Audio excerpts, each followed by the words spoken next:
know already, like I somehow didn't make it clear enough, I don't like Toy Story 4. The original trilogy was a big part of my childhood, and the third movie just ended it so perfectly. I went into Toy Story 4 excited to see what another movie had in store for one of my favorite childhood film series, and boy was it a disappointment. A friend had spoiled it to me before I even saw the movie that Woody left, and I didn't believe it at first. Understandably, you can't make me believe that a trilogy bent on Woody, Buzz, and the gang staying together for infinity and beyond, literally the entire plot of the previous movie, aka the true ending to the franchise, would just turn over on all that and have Woody leave all his friends and abandon everything to be with Bo Peep? Okay, you know without a doubt if this was a true Toy Story movie. If these were really the characters we all know and love, then Woody and Buzz wouldn't be so go-with-the-flow, clueless, and airheaded, especially not Buzz. They dumbed down his intelligence in this, but why? No reason. He was the one orchestrating plans in the previous movies, and he always had Woody's back. Always.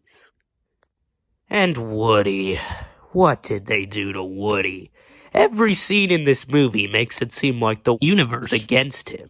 All he tries to do is do the right thing for his owner and get Forky back for Bonnie.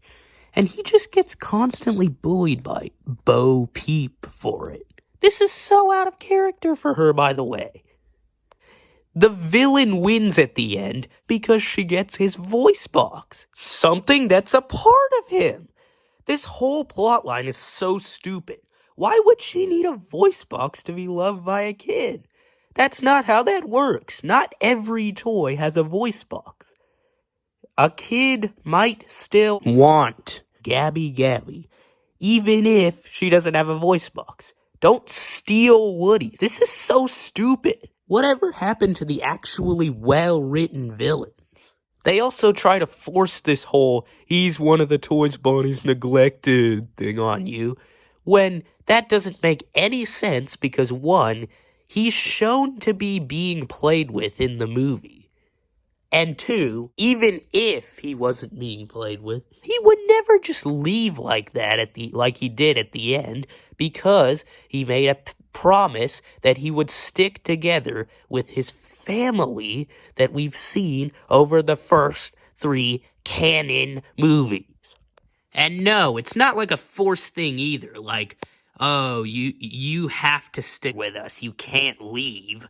Woody wants to stay with his friends. This movie does its very best to make it seem like Woody's growing apart from them. But it's all mind games, trust me. The truth is if this was really Woody, he would want to stay with them. They're his friends. But of course, we know this isn't Woody. This is just a weird version made by a guy who doesn't know how to handle these characters and doesn't know about the first 3 movies very much, obviously. But I know what you're thinking. Senior Chemical. I clicked on this video for a Toy Story 5 pitch, not for you to ramble on about the problems of the 4th movie. And you're right. There's plenty of other videos that go in-depth on why this is a fundamentally terrible movie, but let's be real here. Unless Pixar magically comes out and says, the 4th movie due to terrible inconsistency in writing is officially uncanon to an already perfect trilogy. Yeah, when fish fly. Actually, wait. There are flying fish. I learned that from Wildcats. Yeah, when pigs fly. Then we're stuck with it being canon, which is unfortunate. But besides making it uncanon, the only other way to fix the current situation with Woody and Buzz is to make a 5th movie, with another proper conclusion for the toys. So instead of making another Toy Story 4 hate video, I'm taking a unique perspective on the situation, and writing a real conclusion after 4. So without further ado, Toy Story 5. The movie starts out with a montage showing Bonnie's mom doing what Andy's mom did in the 2nd movie. She takes Bonnie's toys she doesn't play with as much as her regular ones anymore, these being basically all the ones Andy gave her, and puts them in a donation box. Bonnie also hasn't been playing with Forky that much lately, but thinking of Forky as just a kindergarten craft, her mom just throws him in the trash. Forky is now feeling neglected, like his owner has abandoned him, which is also nice character development for him. But then the trash tips over, and Jesse, like a good soldier, never leaves a man behind and offers to take him with them. He agrees, and Jesse and Forky hop back into the donation box, just as Bonnie's mom walks back and takes them to a donation truck. By coincidence, this truck happens to be close to the carnival, and Woody, Bo, and the carnival gang are walking on the road and talking to each other when Woody bumps into the box. Buzz and the gang come out of the box, and everyone is pleasantly surprised at the reunion, and Woody and Buzz hug. And then the donated toys join the lost toys, and Buzz and Giggle work together to engineer the donation box and the skunk into one vehicle to fit all of them. The donation box skunkmobile drives away as the song You've Got a Friend in Me ends. Fast forward a year, and Woody, Buzz, Bo Peep, and the rest of Andy's toys drive around in the skunkmobile to different indoor playgrounds and parks, just to find different kids to get playtime. Forky and the carnival gang basically don't say anything for the rest of the movie, but they're still there. Sound familiar? Oh, and also, Woody is shown to have his voice box back. I'm thinking he got it back either one of two ways. Either we get Gabby to come back and realize how stupid that whole plotline was and give it back to him, or he just got a new voice box and put his record that he still has into it, and then somehow got someone to do surgery and put it back in him. Either way, that won't be explicitly explained in the movie. It'll probably be like a short film to coincide with it, kind of like how Lamp Life was with the fourth movie. But anyway, where were we? Oh yes, back to the story now.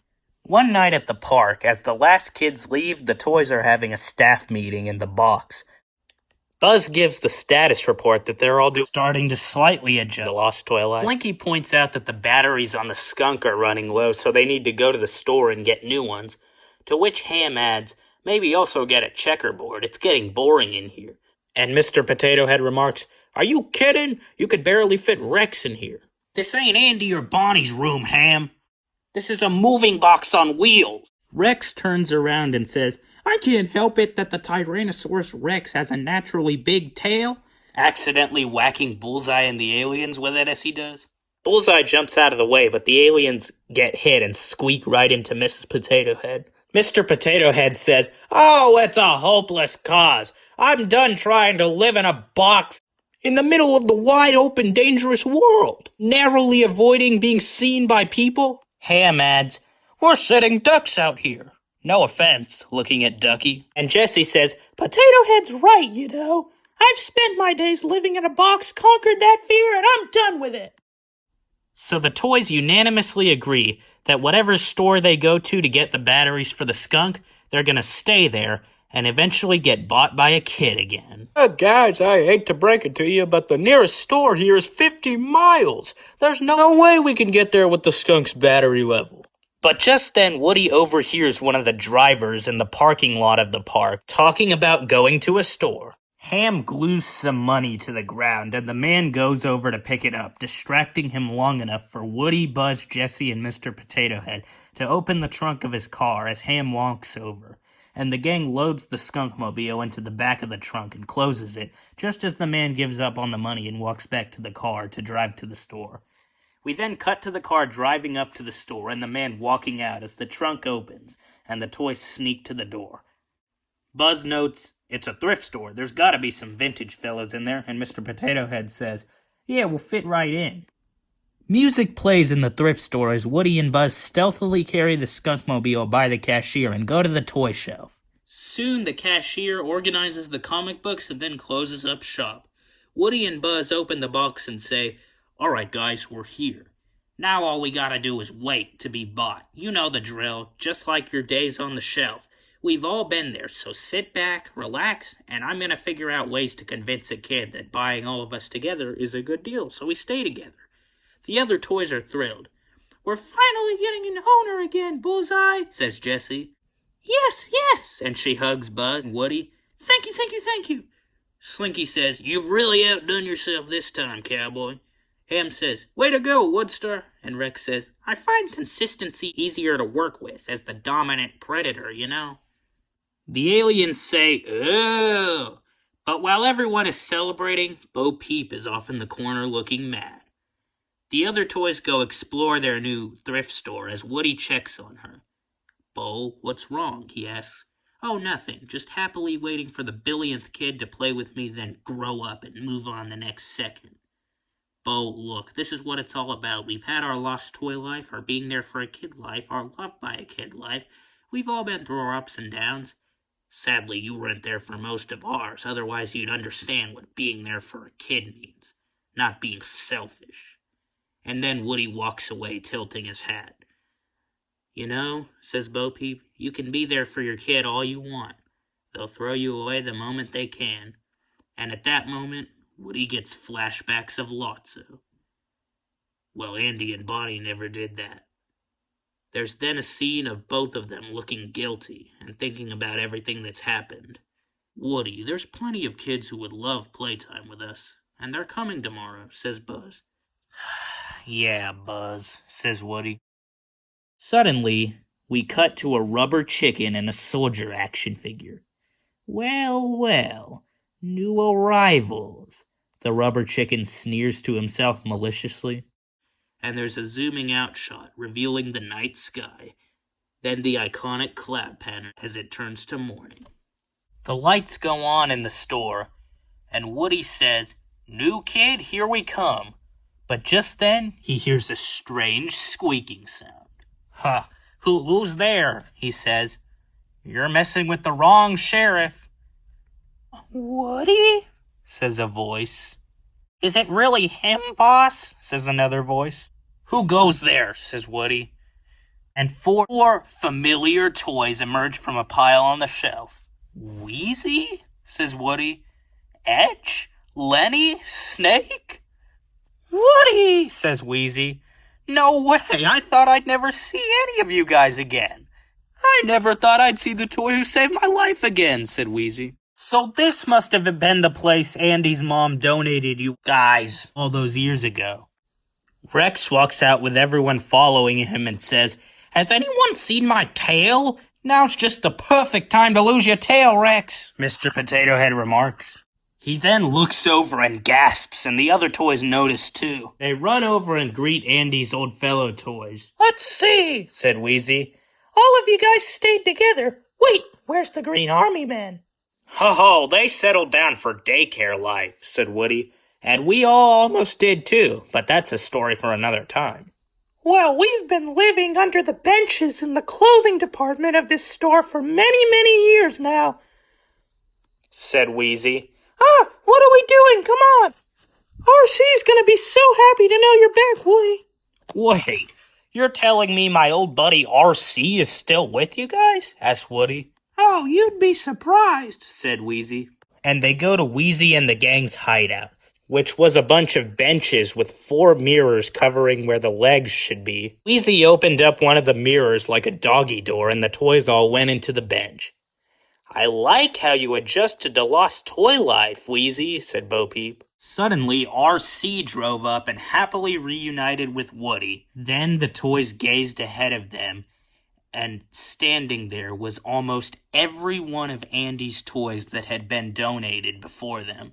From Rocky Gibraltar and the Troikas to even the more obscure ones like the Shark and the Hockey Puck. All of Andy's old toys reunite with each other and tell of their adventures since they've left each other. Wheezy and the gang explain why they prefer to stay in the thrift store, and Woody and the gang explain why they want a new owner. Wheezy decides to help out an old friend, and he says the best place to go to get a kid is the clearance sale. He even offers to take Woody and the gang there, and Woody offers for all of them to come with him and all be adopted by a new kid. Wheezy is a little hesitant, but ultimately decides yes, as he's tired of living in the thrift store, not being played with. So the toys all head that direction. Bo Peep, however, is still bitter about being with a kid again. And there's a scene here where Woody and Wheezy really help her get to the root of why she wants to be a lost toy so badly. And throughout that conversation, Woody realizes how selfish he was, leaving his kid. However, Buzz, Jesse, Wheezy, and all his friends forgive him. As Bo Peep realizes what being there for your kid means, and Woody realizes it after a long time, suddenly the rubber chicken soldier comes out of nowhere, knocking down the skunk. The rubber chicken walks up. Okay, fellas, if you think you're getting sold before me. But eventually, the toys fight off the rubber chicken and his henchmen and send him with another kid shopping in the store. They then head back to Bonnie's house. The doorbell rings, and Bonnie's mom answers it. And it's a box full of all the toys. And she says, "What do you know?" And pretty soon, Bonnie is happily playing with all of them again. In a post-credits scene, a toddler is shown visiting Bonnie's house, and the two share a playtime together. A voice is then heard. Thanks for taking care of them. Credits roll. Now, was this a sequel that did something we've never seen before and was an extraordinary new box office hit with a unique plot that you never knew what was going to happen next once? No. Was this a sequel that gave us almost everything we wanted fan service-wise, fixing the problems of the fourth movie to once again give Toy Story the proper ending it deserved? Yes. And you can like it or not, but I think we can all agree one movie knows what gives Toy Story its core appeal. Okay, so now that the main movie's storyline has officially drawn to a close, would I do anything shorts or TV show-wise? There was a series of tunes and 2 short films. So, I'm thinking we get ourselves an official TV show this time around. And who better for it to be about than Bonnie's other toys? I feel like they got kind of sidelined in the movie I made because it mainly focused on Andy's toys and the Toy Story 4 characters. So, they're the stars of the TV show. But they're not the main star. They're a team of toys that helps out none other than Combat Carl. Yes, folks, Combat Carl the series, headed to a TV near you. This series even can bring back Sid's toys as secondary characters that also help out somehow. But anyway, these 3 groups would make for a really interesting TV show. But anyway, thank you guys so much for watching. This is probably one of my most ambitious projects yet. I mean, a whole sequel pitch to a movie. Anyway, I had a lot of fun making it, even if it did take a long time. So if you liked it, please consider subscribing, and I'll see you guys next time.